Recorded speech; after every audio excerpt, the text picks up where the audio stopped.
महाराष्ट्र संध्या YouTube news channel आवाज महाराष्ट्राचा channel subscribe करा. नमस्कार, जय भीम.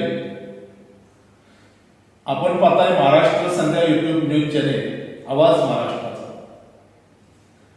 संपूर्ण देशामध्ये महाराष्ट्रामध्ये लोकसभा निवडणुकाची रणधुमाळी सुरू झालेली आहे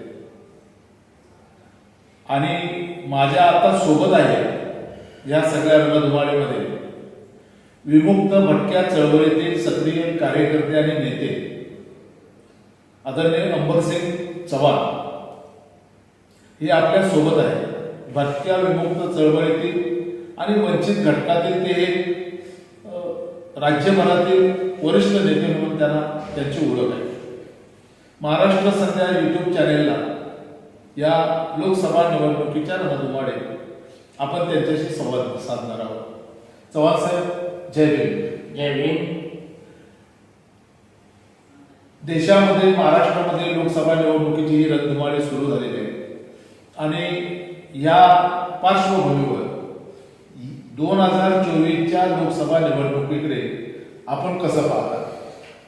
प्रथमतः या विषयावर आपण मला बोलण्यासाठी उद्युक्त केलं याबद्दल मी आपलं खरोखर आभारी आहे. आपल्याला धन्यवादही देतो. सध्याची लोकसभा निवडणूक ही अत्यंत महत्त्वाची अशी आपल्या देशासाठी निवडणूक आहे. संपूर्ण देशाचं याकडे लक्ष लागलेलं आहे. याचं काही कारणं देखील आहे. कारण गेल्या 10 वर्षात सध्याच्या केंद्र सरकारने आणि भाजप प्रणित सरकारने ज्या पद्धतीने देशाचा कारभार केला त्यामुळे देशभरामध्ये जो काही संदेश गेला आहे तो काही फार चांगला संदेश गेलेला नाही आहे आणि त्यामुळे देशातील जनता ह्या लोकसभा निवडणुकीकडे फार वेगळ्या नजरेने म्हणजे आजपर्यंत झालेल्या सर्व निवडणुकींपेक्षा वेगळ्या नजरेने पाहते असं मला वाटतं. चव्हाण साहेब, लोकसभा निवडणुकीच्या पार्श्वभूमीवर महाराष्ट्राची राजकीय स्थिती, भाजपा, अजितदादा आणि एकनाथ शिंदे हे एका बाजूला आहे, इंडिया आघाडी एका बाजूला आहे आणि वंचित बहुजन आघाडी ही स्वतंत्रपणे महाराष्ट्राच्या या निवडणुकीच्या रणधुमाळीमध्ये आपलं वर्चस्व म्हणा, अस्तित्व म्हणा ठेवून आहे. या सगळ्या राजकीय स्थित्यंतराकडे, घडामोडीकडे आपण कसं पाहता?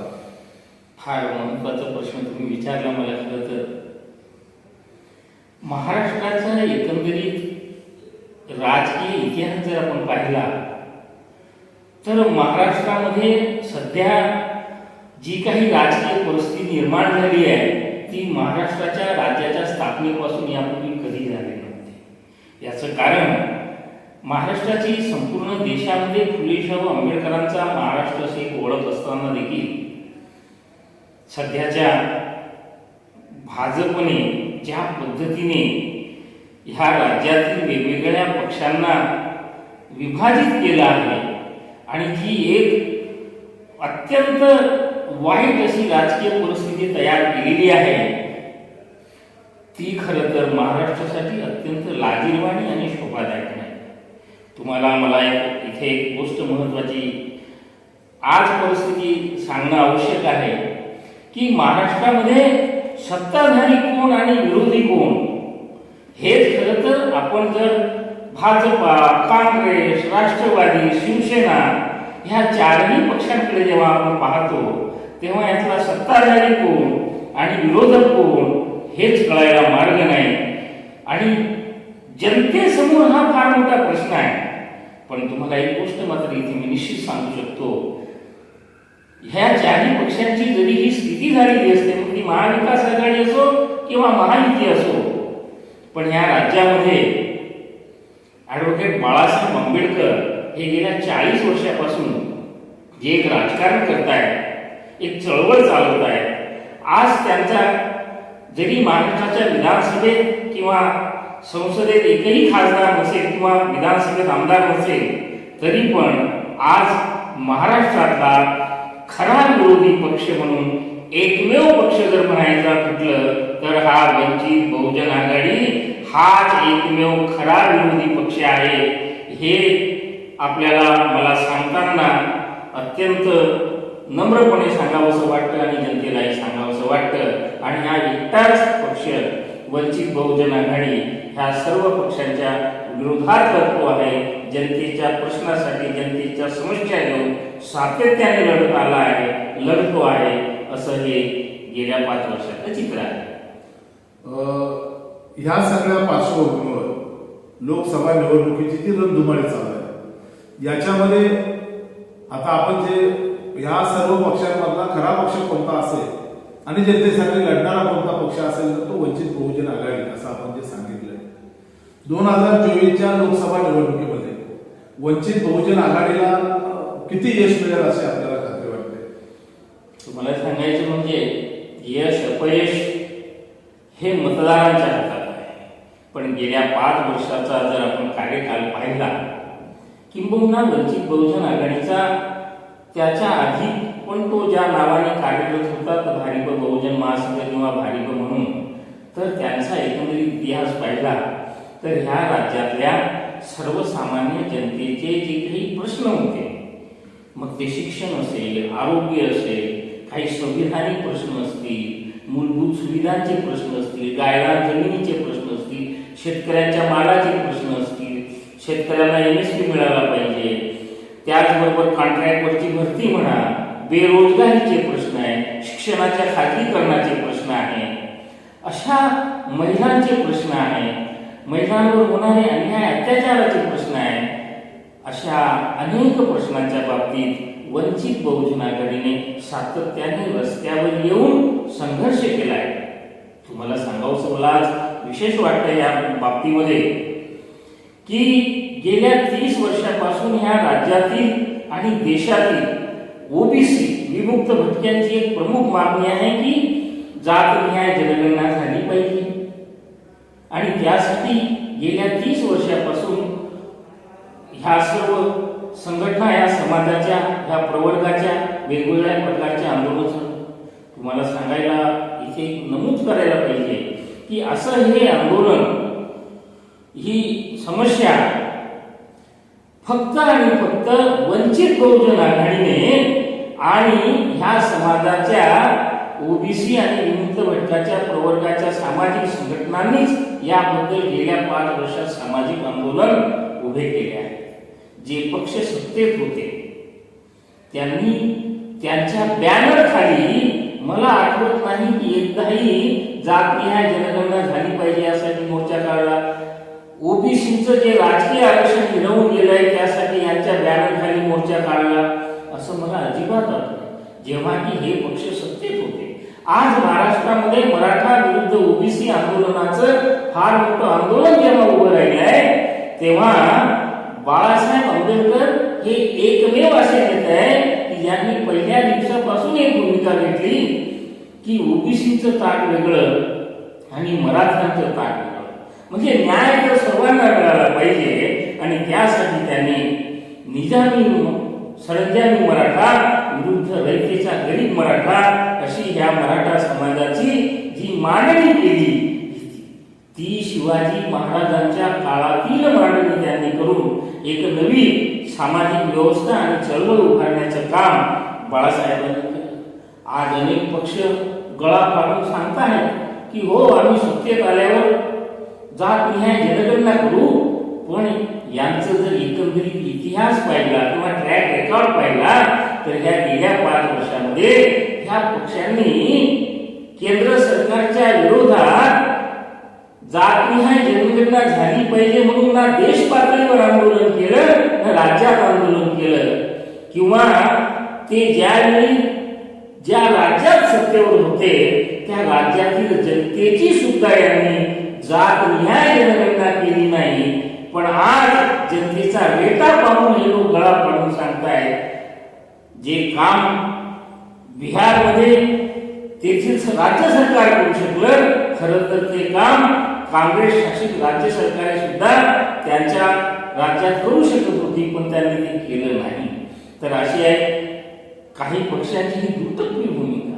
याबाबत मला अजून एक सांगायचं, 2000 जनगणना ही जातनिहाय जनगणना झाली पाहिजे म्हणून संसदेने एकमताने घेतलेला निर्णय सुद्धा तत्कालीन युपीए सरकारने त्याची अंमलबजावणी केली नाही.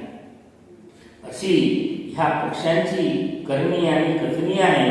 आणि दुसऱ्या बाजूला सत्तेत नसलेला पक्ष मात्र वंचित बहुजन आघाडी सातत्याने या सर्व सामाजिक प्रश्नासाठी आंदोलन उभं करतो आहे.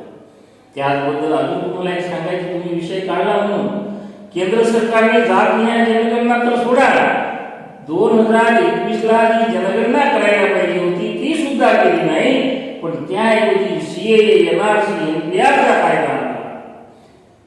तुम्हाला ह्या महाराष्ट्रातील जनतेला मी सांगू इच्छितो की ह्या सीएएच्या विरोधात, ह्या एनआरसीच्या विरोधात, एनपीआरच्या विरोधात जी आंदोलन उभं केलं ते वंचित बहुजन आघाडीने उभं केलं. एकट्या वंचित बहुजन आघाडीने आपल्या वेगवेगळ्या सामाजिक संघटनांना सोबत घेऊन आंदोलन उभं केलं. बाकी अन्य दाखवताना मात्र भाजपने दाखवलं की हा कायदा मुसलमानाच्या विरुद्ध आहे. पण खरं तर ह्या कायद्यामुळे या देशातील जे मूळ विमुक्त भटके आहेत, ज्यांना इंग्रजांनी गुन्हेगारी जमात कायदा लागू केला होता, त्या सर्व जमाती यामुळे बाधित होणार आहे, कॅम्पमध्ये जाणार आहे. आणि त्यामुळे त्यांचं नागरिकत्व हे दुय्यम ठरण्याची सगळ्यात मोठी भीती आहे. परंतु ॲडव्होकेट बाळासाहेब आंबेडकरांनी 2019 पासूनच याबाबत ह्या राज्यातील जनतेला ह्या कायद्याचे जे काही तोटे आहेत ते विमुक्त भटक्यांना सांगितलेले आहे. अशा प्रकारे खरं जनतेच्या प्रश्नावर लढणारा मी जेव्हा म्हणतो की एकच खरा विरोधी पक्ष आहे वंचित बहुजन आघाडी, तर ते केवळ उदाहरणासहित मला तुम्हाला हे सांगितलं पाहिजे आणि मी ते तुम्हाला सांगत आहे. मला चव्हाण साहेब आपल्याला पुढचा प्रश्न विचारायचा आहे. निवडणुकीच्या पार्श्वभूमीवर, मग ती लोकसभा असो विधानसभा असो, निवडणुकीच्या पार्श्वभूमीवर सर्व राजकीय जे पक्ष आहेत ते आपला जाहीरनामा प्रसिद्ध करतात. आपण गेली 25 वर्ष विमुक्त भटक्या चळवळीतील कार्यकर्ते, विमुक्त भटके असतील, वंचित घटक असेल, यांच्यासाठी आपण काम करताय. हे जे जाहीरनामे प्रकाशित केले जातात त्या जाहीरनाम्या प्रकाशित केल्यानंतर जो कोण पक्ष सत्तेवर येतो तो त्या जाहीरनाम्यांची अंमलबजावणी करतो का? आणि केंद्र सरकार असेल किंवा राज्य सरकार असेल, यांनी विमुक्त भटके असतील किंवा वंचित घटक असेल यांच्यासाठी आता गेल्या 5 वर्षात बोलू किंवा 10 वर्षात बोलू, यांच्यासाठी काही प्रामाणिकपणे काम केले असं आपल्याला काही वाटतं का?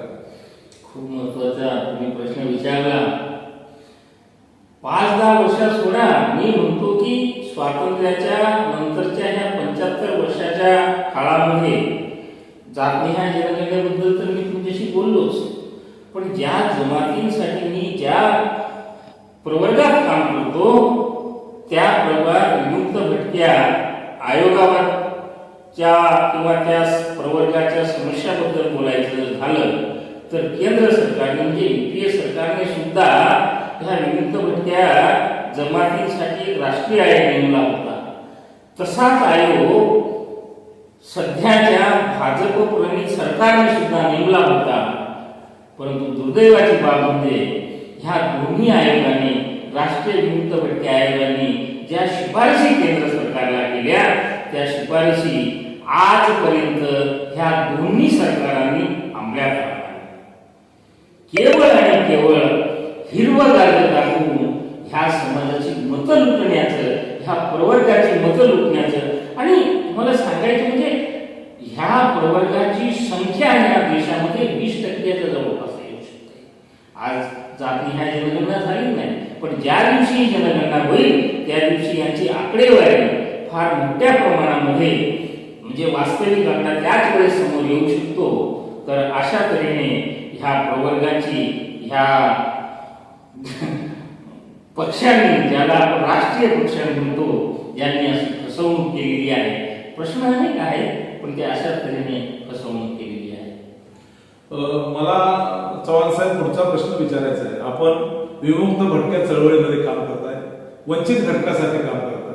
परंतु आपला हा जो संवाद चर्चा चालू आहे त्याच्यामध्ये साधारण आपण वंचित बहुजन आघाडीच्या बाबतीत सकारात्मक अशी भूमिका मांडलेली आहे.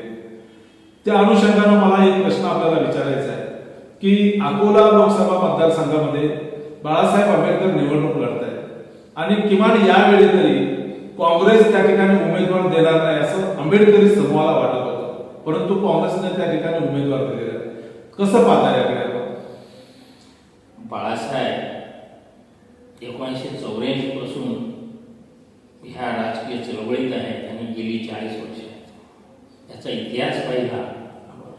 काँग्रेसचं सोडा, सातत्याने काँग्रेस आणि भाजपने त्यांच्या विरोधात उमेदवार दिलेला आहे आणि बाळासाहेबांनी जे काही सामाजिक व्यवस्था परिवर्तनाचं चळवळीचं किंवा जे राजकारण करू पाहत आहेत त्या ह्या दोन्ही पक्षांनी प्रत्येक वेळी बाधा आणलेली आहे आणि बाळासाहेब संसदेत पोहोचणार नाही अशा प्रकारचंच या दोन्ही पक्षांची आजपर्यंतची वागणूक आहे.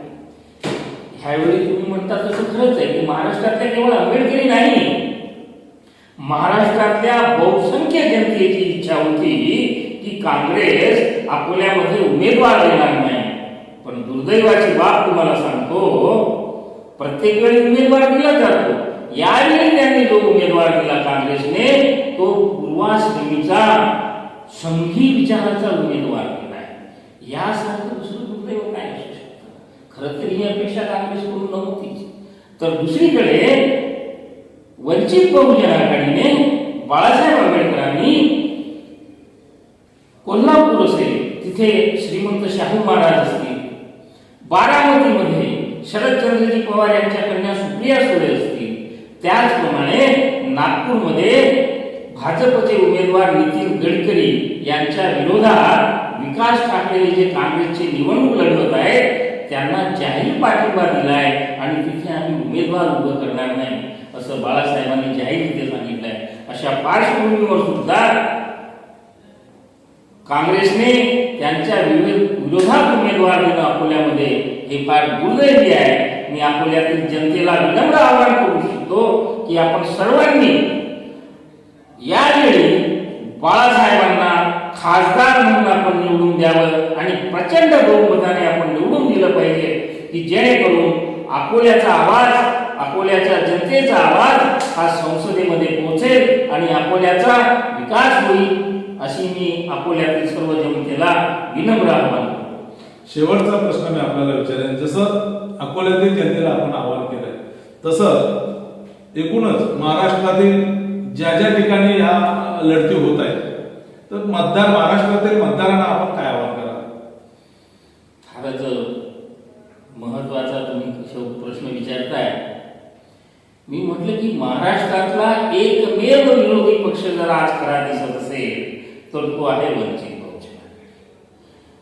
बरं, हा वंचित बहुजन आघाडी हा जो पक्ष आहे हा पक्ष इथल्या सर्वसामान्यांचा पक्ष आहे, हा पक्ष विमुक्त भटक्यांचा आहे, हा पक्ष इथल्या आलुतेदार, बलुतेदार, ओबीसी, अल्पसंख्याक, अनुसूचित जाती, अनुसूचित जमाती एवढंच काय तर रयतेच्या गरीब मराठ्यांचा आहे, शेतकरी, शेतमजूर, कष्टकरी, श्रमिक ह्या सर्वांचा हा पक्ष आहे.